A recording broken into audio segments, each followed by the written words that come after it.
5 de la tarde con 17 minutos. Vamos a continuar con la información en RPP Televisión y para eso vamos a conversar con la señora Liliana Peñarrera. Ella es integrante de Sociedad y Discapacidad, SODIS, y presidente de la Sociedad Peruana de Síndrome de Down. ¿Qué tal? Muy buenas tardes. Buenas tardes. Bien, el tema es, pues, este debate en torno a la ley del discapacitado que se está discutiendo en el Congreso. Es la ley sobre los derechos de las personas con discapacidad. Sí. Ustedes están pidiendo que se priorice, que se agilice este debate, porque ya el Ejecutivo había observado 14 puntos, me parece, de este proyecto, pero pues, se está quedando como que estancado.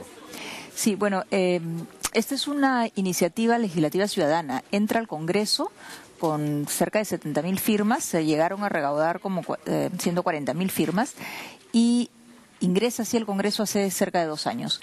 Ha sido un largo debate en la Comisión de Inclusión Social. Finalmente sale un dictamen, una autógrafa de ley emitida al Ejecutivo, aprobada por unanimidad en el Pleno del Congreso, y el Congreso observa 14 artículos de la autógrafa.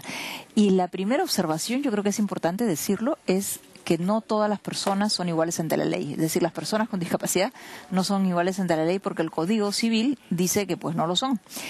Esa primera observación fue retirada por la propia ministra de Justicia en un debate en la Comisión de Inclusión Social, en la que ella reconoce que siendo que la propia ley está planteando que hay que revisar el Código Civil, es un Código Civil antiguo que se refiere a personas con discapacidad que no tienen las habilidades que ahora tienen gracias a la educación, a los servicios de salud, a la rehabilitación. Es discriminatorio incluso. Absolutamente, porque además habla de personas con incapaces absolutas, incapaces relativas, de sordomudos, de retardados mentales, ¿no?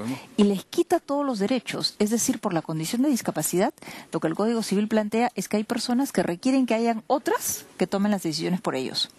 Y entonces, por ejemplo, se da el absurdo que hay personas con síndrome de Down que son aceptadas después de pasar una entrevista para hacer un trabajo y les piden que tenga un curador, un tutor, que firme el contrato de trabajo por ellos.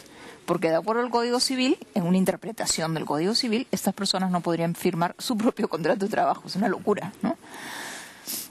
Y cosas de ese estilo, por ejemplo, las personas sordociegas y sordomudas no se pueden casar, según el Código Civil, porque no pueden expresar su voluntad de manera indubitable. Ahora incluso el caso que ha sucedido hace unos días con la aerolínea, este grupo de deportistas sordos que no los dejaron subir al avión porque consideraron en la aerolínea que era un grupo que ponía en riesgo la seguridad de la nave, ¿no? Lo cual, la verdad que también no tiene ningún asidero y que además es no solamente discriminatorio, sino que atenta contra la ley. Una ley que, hay que decirlo, el Ministerio de Transporte y Comunicaciones no ha reglamentado. No ha reglamentado y debería hacerlo, porque se dan situaciones como la de este grupo de 15 deportistas sordos que no pudieron subir a Peruvian Airlines. Se ha hecho una solicitud a Indecopi para que haga una investigación de oficio contra todas las aerolíneas, porque no es el único caso. Claro. Justo ayer conversábamos con una señora que nos hablaba, por ejemplo, del tema de la accesibilidad, que es sumamente importante en personas con discapacidad. Sí, ¿no? Claro. Hablamos mucho de la accesibilidad, Claro. no sé, de las rampas, pero poniéndonos a pensar y observando detenidamente, hay muchas cosas que aún faltan por hacer. Porque la accesibilidad no es solamente rampas, ¿no? Claro. Ojalá fuera solamente rampas. Estamos por un caso. La accesibilidad es la accesibilidad en la información, en las comunicaciones, a la educación, ¿no?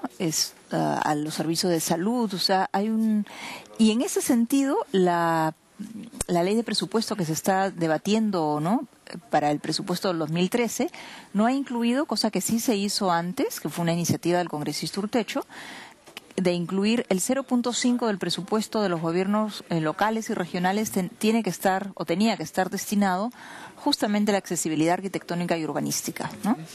Y no el presupuesto también me dice que es no algo lo han, que no lo han colocado. Ese 0.5% del total del presupuesto de los gobiernos locales y regionales lo han eliminado, ¿no? Yo creo que es crucial considerar presupuesto. Esto? Yo no sé si es desinformación, ¿no? Yo no sé si es desinformación o quizás se tiene la idea de que después de 2 años de haber puesto que el 0.5% del presupuesto tenía que estar dedicado a mejorar la accesibilidad urbanística y arquitectónica ya se logró, pero la verdad es que no se ha logrado para nada, ¿no? No se ha logrado, se requiere además como investigar maneras. Por ejemplo, yo he estado hace poco en la sierra y las veredas son súper altas por las lluvias. Entonces ahí el tema de las rampas son unos toboganes, ¿no? Porque no hay espacio como para hacer una rampa con la inclinación debida. Entonces, ese es un tema que se tiene que investigar. No es lo mismo hacer accesibilidad en una ciudad de la costa donde no llueve mayormente, hacerlo en la sierra o en la selva, ¿no? Faltan, digamos, mayores estudios, como dice usted. Sí, claro. Fijarnos mejor en cuáles son las verdaderas necesidades. Y tomar en cuenta las propias personas con discapacidad, porque somos las personas con discapacidad y sus familias, las que sabemos, ¿no? ¿Qué es lo que se requiere? Yo tuve la oportunidad de viajar con una persona con síndrome de Down, un adulto de 41 años con síndrome de Down, y nos separamos como a propósito a la hora de presentar el pasaporte para ver qué pasaba. Y la señora no le negó el sellarle el pasaporte para que pueda viajar, pero miraba por encima, ¿no? A ver con quién ha venido. Tanto que este joven se empezó también a inquietar. Entonces ya yo hice una seña como que está conmigo y ya, pues la funcionaria como que ya se relajó y lo dejó pasar. Pero yo me pregunto si efectivamente viajaba solo, no sé si le iban a poner alguna traba. Ha sucedido el año pasado con un funcionario del Ministerio de Trabajo, que es una persona ciega, que no lo dejaron subir a la aerolínea. Porque decían que no podía manejarse solo. No solamente le impidieron subir, él se estaba yendo en una misión de trabajo, sino que lo metieron en un cuarto, según lo que él denuncia, y le dijeron, usted no se puede mover de acá hasta que alguien venga a buscarlo. Una mascota, ¿qué cosa han pensado? Yo creo que la percepción es que son personas que, pues la primera observación que hizo el Ejecutivo, no son iguales. Entonces, son diferentes, hay que cuidarlos, pobrecitos, dejar esa mirada protectora, sobreprotectora, que al final lo que hace es discriminar.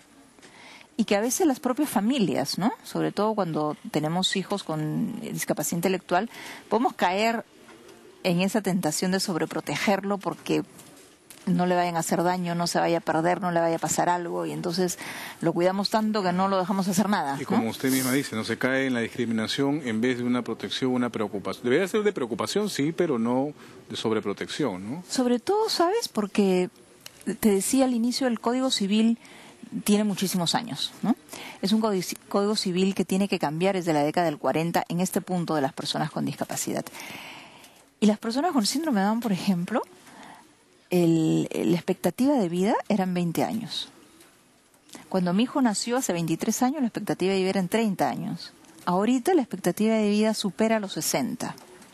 Entonces es distinto educar a alguien que yo sé que te tengo que cuidar mucho hasta que vivas y yo te voy a sobrevivir. Pero ahora tenemos que criar a nuestros hijos para que puedan vivir sin nosotros. Y eso es un cambio abismal. Es una reflexión interesante la que acaba de hacer, porque efectivamente, ¿no? Los cuidados necesarios y adecuados pueden permitir tiempo de vida mucho mayor que el de los padres, y la preocupación que hay, y la ¿no? salud, y ahora tú los ves a los chicos no solamente con síndrome de Down, con diferentes condiciones, ¿no? En las calles trabajan, estudian, montan bicicleta, corren olas, traen medallas, ¿no? Claro, hay varias cosas. ¿Cree todo que eso falta... da como una mejor calidad de vida, ¿no? Te dan como más ganas. ¿Considera que falta mayor información en general para todos nosotros como sociedad, para entender mejor cuál es la situación real y cuáles son las capacidades que tienen estas personas, este segmento de la población? Sí, en ese sentido, mira, esta autógrafa de ley que debe debatirse hoy, esperamos que sea así y hacemos un llamado a que efectivamente se trate, la autógrafa de ley se vote en el Pleno, ¿no? Hay una intención de parte de los congresistas de votar la ley y de insistir en la ley tal como fue formulada, con algunos allanamientos, en realidad casi de forma más que de fondo, a algunas observaciones del Ejecutivo. Pero básicamente es la ley que se presentó. Porque no se puede aceptar que se pretenda que las personas con discapacidad no son iguales ante la ley y que no pueden ejercer los mismos derechos. Porque lo que se plantea en general es, tienen los mismos derechos, pero el ejercicio del derecho, eso es lo que está limitado. Entonces, por ejemplo, esta joven, no sé si recuerdas, María Alejandra Villanueva, que se dio cuenta que en su DNI le habían eliminado su número de mesa de votación, por lo tanto no podía ir a votar. Y hizo toda una pelea contra RENIEC para que le vuelvan a poner, le restituyan su derecho al voto poniéndole el número de la mesa de votación. Pero en RENIEC lo tenían clarísimo y lo dijeron tal cual. Es una interdicción administrativa para facilitarle a las personas con discapacidad y a sus familias que no tengan pues que estar yendo a votar, porque además si no pueden ir a votar tienen que pagar la multa, pobrecitos, ¿no? Esa mirada protectora, esa mirada de así como si fuese, tú lo dijiste hace un rato, mascota, ¿no? Yo te hago así pero no te considero que eres una persona que puedes ejercer tus derechos por ti solo. Hay casos y casos pues también, ¿no? O sea, pero hay que buscar un punto medio para que no siga la discriminación. Por ejemplo, una de las cosas que se plantea en el cambio del Código Civil, que ni siquiera se plantea lo que dice la autógrafa es que hay que cambiar el Código Civil y que hay que nombrar una comisión para que estudie los cambios que hay que hacer al Código Civil. Pero esta es una autógrafa que nace para adecuarse a la Convención de Naciones Unidas sobre los Derechos de las Personas con Discapacidad, ¿no? Y esta convención lo que plantea es que todas las personas, no importa su condición, hombre, mujer, con diferente color de piel, con diferente opción sexual, migrante, no migrante, todas las convenciones que hay, ¿no?, también se aplican a las personas con discapacidad.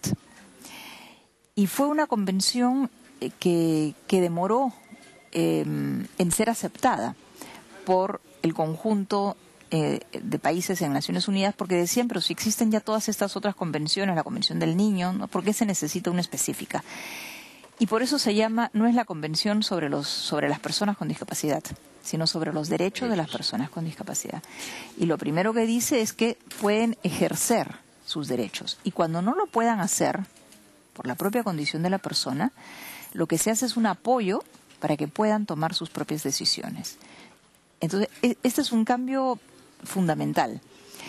No te sustituyo en tus decisiones, no tomo las decisiones por ti.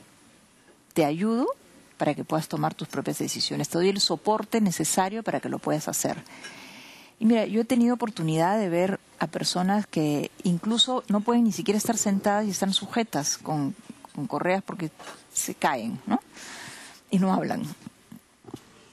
Y se expresan a través de los ojos. Y se expresan perfectamente. Con los ojos te pueden decir qué quieren y qué no quieren.